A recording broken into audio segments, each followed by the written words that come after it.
Dil Raju productions. Dil Raju గారు మాట్లాడతారు. అందరికి నమస్కారం. ముందుగా అన్న తమ్ముళ్ళకి రాఖీలు కడుతున్న అక్క చెల్లెలందరికీ శుభాకాంక్షలు, రాఖీ శుభాకాంక్షలు. అలాగే Suhas, happy birthday to you. And Janaka అయితే గనక ఏంటో కోఇన్సిడెంట్గా ఇక్కడే అందరూ తండ్రులైన వాళ్ళే. ఈ మధ్య మా హీరో అండ్ మ్యూజిక్ డైరెక్టర్ ఈ సినిమా జరుగుతుంటేనే మళ్ళీ వాళ్ళు ఫాదర్స్ అయ్యారు. So Harshit and director and నేను కూడా వాళ్ళతో పాటు మా అన్వయ్ వల్ల జర్నీ చేస్తున్నాను. సో ఫాదర్కు ఉండే కష్టాలన్నీ చూస్తున్నాము. సో ప్రతి ఇంట్లో ఉండేది అది. కష్టాలు మీనింగ్ అంటే హ్యాపీగా ఉండే కష్టాలు అవి. సో జనక అయితే గనక కాన్సెప్ట్ చెప్పినప్పుడు చాలా బాగుంది శాండీ, గో హెడ్ అన్నాను. తను దాని తర్వాత ప్రశాంత్ నీల్తో వర్క్ చేస్తున్నాడు. వెళ్ళి అక్కడ రైటర్గా జాయిన్ అయ్యాడు. ప్రశాంత్ వినడము, ప్రశాంత్ కూడా చాలా బాగుందని చెప్పి హర్షిత్ వాళ్ళు కంటిన్యూ అయ్యి స్క్రిప్ట్ చేశారు. అంటే ఈ స్క్రిప్ట్ అయిన తర్వాత కూడా సుహాస్ నీకంటే ముందు చాలామంది హీరోల దగ్గరికి ఇది స్క్రిప్ట్ వెళ్ళింది. విన్న వాళ్ళందరూ ఎక్సైట్ అవ్వడం, కానీ ఇది అమ్మో మేము చేస్తే ఎలా ఉంటుంది ఒక భయం. అలా 3-4 అయిపోయారు. శాండీ కూడా సరే ఏం చేద్దాం is busy with Prashanth Neel. సరే బలగం రిలీజ్ అయిన తర్వాత నేనే ఒకరోజు హర్షిత్ని శాండీని రండి అన్నాను. అని ఏంటి సార్, ఒక అబ్బాయి పేరు చెప్తాను, నాకు బలగం అయిన తర్వాత ఆ కాన్ఫిడెన్స్ ఈ కథ బాగా రీచ్ అవుద్ది అనిపిస్తుంది, చెప్తాను మీకు రీచ్ అవుద్దా అని అప్పుడు సుహాస్ గురించి చెప్పా.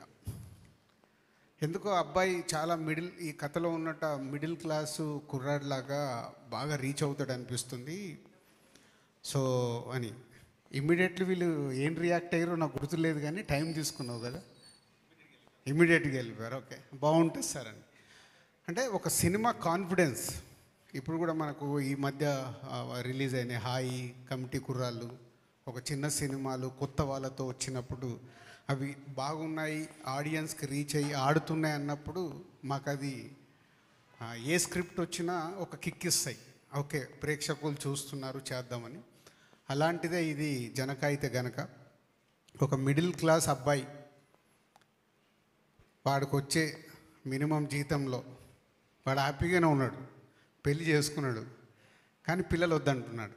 ఏంట్రా నీ గోలా అంటే, మీకు తెలియదు నా వైఫ్ ప్రెగ్నెన్సీ అయిన దగ్గర నుంచి హాస్పిటల్ ఖర్చులు ఎంత అవుతాయో మీకు తెలుసా నాన్న? మీ జనరేషన్ వేరు, మా జనరేషన్ వేరు.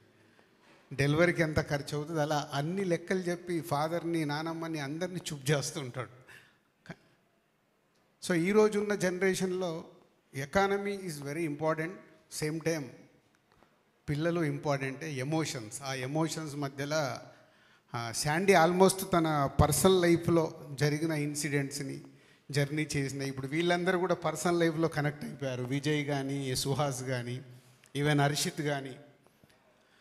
సో జర్నీ చేసేటప్పుడు ఉండేదే దీన్ని హ్యూమరస్గా, సో థియేటర్ అంతా నవ్వేలాగా ఎలా చేయాలని మంచి కాన్సెప్టు, ఒక మిడిల్ క్లాస్ ఫ్యామిలీ, ఒక మిడిల్ క్లాస్ కుర్రాడి తీసుకొని చాలా బాగా చేశారు. ఫైనల్ చేసి మొన్నే సినిమా చూపించారు. సో తొందరలోనే మీకు రిలీజ్ డేట్ అనౌన్స్ చేసి ఒక మంచి సినిమా మళ్ళీ మీరు చూడబోతున్నారని ఒక నమ్మకంతో ఉన్నాం.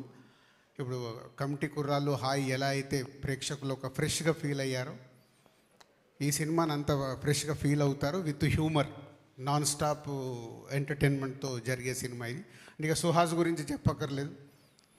అండ్ మలయాళీ అమ్మాయి అయినా వాళ్ళ వైఫ్ అండ్ హస్బెండ్గా పేరు చాలా క్యూట్గా, ఏదున్నా అమ్మాయి ఒకటే డైలాగ్ ఏంటి అని అంటే, మా ఆయన చూసుకుంటారులే అంటే అంత కాన్ఫిడెన్స్ హస్బెండ్ మీద. పిల్లలు వద్దన్నా ఓకే అంటది, ఏదన్నా ఓకే అంటది, అంత క్యూట్గా చేసింది అమ్మాయి. అండ్ సుహాస్ ఒక మిడిల్ క్లాస్ కుర్రాడు ఎలా ఉండాలో అలాగే ఉంటాడు. తన ప్రీవియస్ సినిమాలు కూడా మనం చూసాం. ఈ సినిమాలో కూడా మీరు చూస్తే ఇప్పుడు సాంగ్ చూసినా, టీజర్ చూసినా చాలా ఒక మిడిల్ క్లాస్ కుర్రాడిలాగా కనిపిస్తాడు. సో గుడ్ సెట్తో వస్తున్న ఈ సినిమా తొందరలో మీ ముందుకు వస్తుంది. సో ఈరోజు సాంగ్ స్పెషల్. చాలా పాటలు చూసాము, రైటర్ చెప్పాడు. ఇప్పుడు విజయ్ బేబీ తర్వాత తను చాలా ఫేమ్ అయ్యాడు. పోతే కాకినాడలో ఉండి ఇప్పుడు హైదరాబాద్లో వచ్చి పని చేస్తున్నా అంటే ఆయన వైఫ్ ఎంత హెల్ప్ చేస్తే ఇక్కడ వరకు వచ్చి చేస్తున్నాడు. మీ వైఫ్కి నువ్వు ఈ సాంగ్ డెడికేట్ చేయడంలో తప్పే లేదు. సో ఎన్నో పాటలు చూసాం. లవ్ అనగానే మా సినిమాల్ని అప్పుడు ఇప్పుడు కలగన్నానే చెలి అన్నాం. ఫీల్ మై లవ్ అంటే ఆర్యాలో అన్నాం. సో ఒక అమ్మాయి, ఒక ఆడవాళ్ళ గురించి చెప్పడానికి పవిత్ర బంధంలో కారేసు దాసి అని ఒక అద్భుతంగా చెప్పారు. కానీ వైఫ్ గురించి అద్భుతంగా చెప్పే అవకాశాలు ఎవరికి రాలేదేమో, అది శాండీకి దొరికింది. సో శాండీకి దొరకడం వల్ల కేకేకు లిరిక్ రాయడానికి, కంపోజ్ చేయడానికి విజయ్కి దొరికింది. ఒక ఎప్పటికీ గుర్తుండిపోయే వైఫ్లో మనకి ఎప్పుడైనా భోజనాలు పెట్టలేదనుకో, ఈ సాంగ్ ముందు పంపించి ఇంటికి వెళ్ళండి, ఆటోమేటిక్గా పెడతారు ప్రాబ్లం లేకుండా. అంటే వాళ్ళు మనకి ఇచ్చేది ఎంతో ఉంటుంది. మనం బయటికి వెళ్ళేటప్పటికీ వాళ్ళకు 100 ఫ్రస్ట్రేషన్స్ ఉంటాయి. దాంట్లోకి వెళ్ళి బయటకు వచ్చి మనకు చేయాలి. కాబట్టి ఇది ప్రతి హస్బెండ్, ప్రతి వైఫ్కి డెడికేట్ చేయాల్సిన సాంగ్. ఈ సాంగ్ చాలా బాగా రీచ్ అవుతుందని, మంచి మెలోడీతో ఉన్న సాంగ్ బాగా రీచ్ అవుతుందని నమ్ముతున్నాం. తొందరలోనే రిలీజ్ డేట్ ఇచ్చేసి ఒక మంచి సినిమాతో జనక అయితే గనక టీం మీ ముందుకు వస్తుంది. Thank you. Thank you so much Raju garu. So yes, ఇప్పుడు